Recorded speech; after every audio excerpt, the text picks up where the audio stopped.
Assalamualaikum warahmatullahi wabarakatuh. Alhamdulillah, salam sejahtera untuk kita semua. Kepada semua, semoga sehat selalu dan juga dimudahkan segala urusan dan juga dimudahkan dan luaskan segala rezekinya.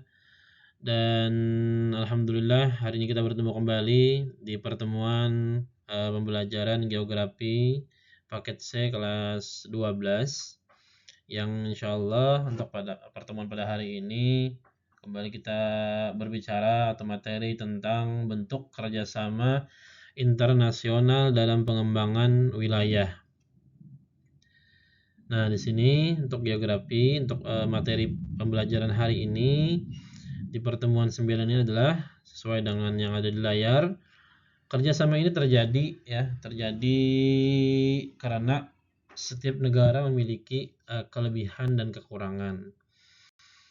Makanya kerjasama ini sangat-sangat penting ya dalam suatu negara itu. Kemudian pengertian dari kerjasama internasional sendiri adalah kerjasama internasional adalah hubungan antara dua negara atau lebih bertujuan mencapai kepentingan bersama, kemudian dalam konteks wilayah untuk pembangunan dan pemerataan. Nah, kemudian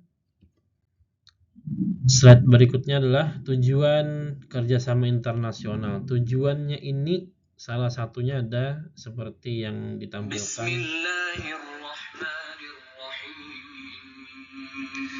Seperti yang ditampilkan, pertama meningkatkan pertumbuhan ekonomi, ya, mempercepat pengembangan wilayah, kemudian mengatasi ketimpangan antara wilayah dan juga transfer teknologi dan ilmu pengetahuan. Nah, kemudian yang pertama inilah meningkatkan pertumbuhan ekonomi, misalnya melalui investasi asing, perdagangan dan industri. Nah, itu salah satu yang sudah kita bicarakan sebelum-sebelumnya.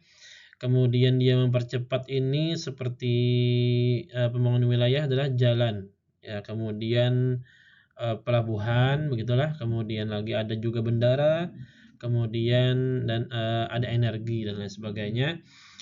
Nah, ini adalah salah satu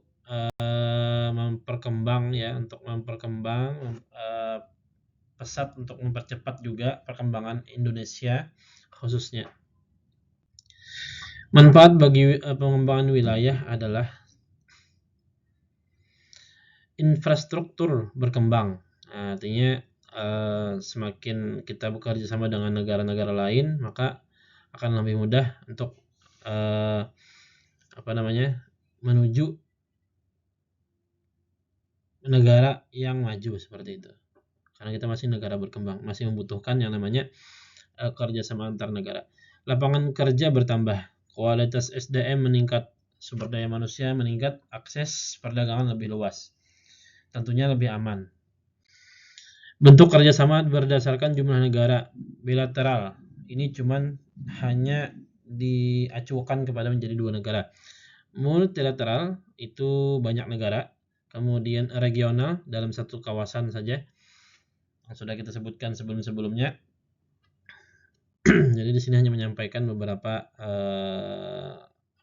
penjelasan singkat saja.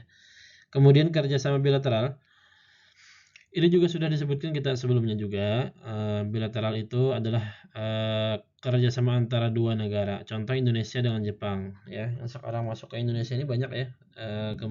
Salah satunya adalah kendaraan-kendaraan atau kendaraan listrik atau kendaraan Yamaha dan lain sebagainya.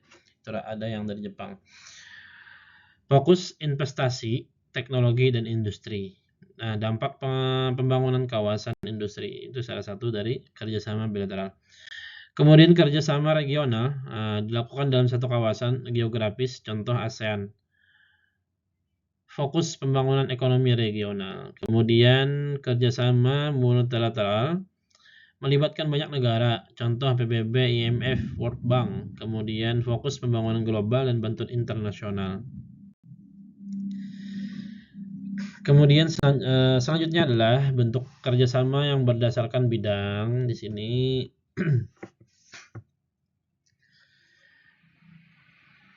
Ekonomi, perdagangan, investasi, sosial, pendidikan, dan kesehatan, budaya, pertukaran budaya, kemudian lingkungan, pelestarian alam. Nah, jadi dari beberapa negara, khususnya negara kita lah, seperti itulah, kerjasama yang namanya antara dua negara, kemudian lebih dari dua negara, kemudian beberapa negara, itu sangat-sangat penting ya. Nah, kemudian contoh kerjasama dalam pengembangan wilayah, apa saja sih ya, seperti itu. Pembangunan jalan dan pelabuhan. Nah, ini di wilayah-wilayah Indonesia ini membutuhkan yang namanya arsitektur dan dari luar kalau bisa. Karena kadang dari kita sendiri juga tidak kokoh untuk pembuatan jalan dan lain sebagainya. Kemudian proyek energi, PLTA, PLTU, kemudian kawasan industri, pariwisata internasional. Selanjutnya adalah dampak positif. Dampak positif dan negatifnya. Apa sih dampak positif dari kita bekerja sama dengan negara lain? Tentunya sangat banyak ya, sangat banyak. Dan yang tertera di sini, tertera di layar ini adalah hanya dua. Nah, jadi ini yang paling menonjol dari beberapa dampak positif yang bisa diambil dari kerjasama antar negara.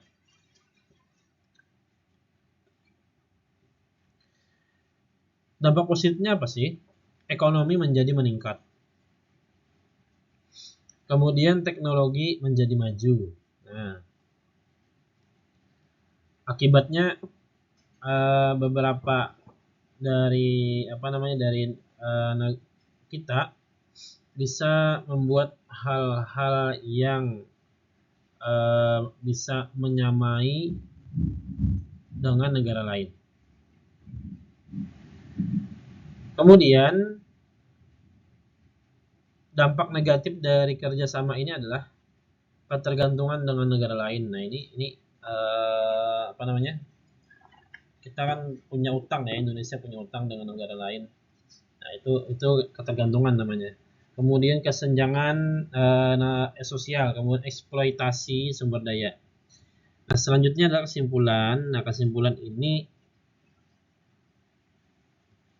dari pembelajaran atau materi yang sudah disampaikan sebelumnya, itu hampir-hampir tidak jauh dari yang namanya kerjasama.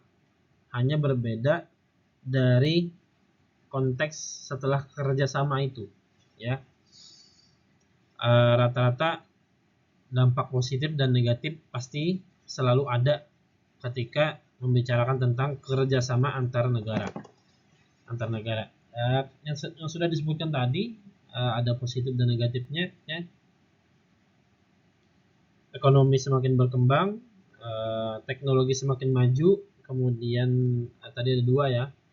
Kemudian dampak negatifnya ketergantungan pada negara lain, ya, persaingan tenaga kerja, kemudian eksploitasi sumber daya alam.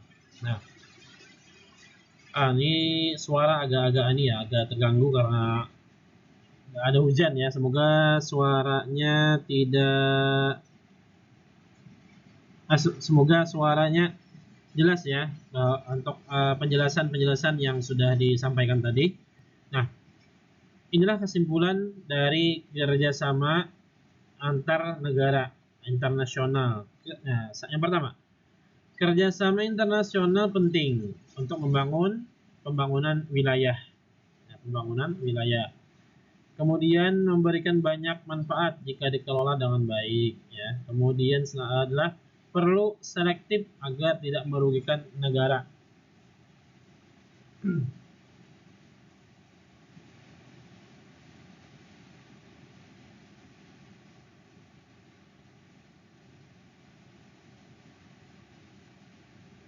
Itulah ya untuk kesimpulan dari materi yang sudah saya sampaikan tadi.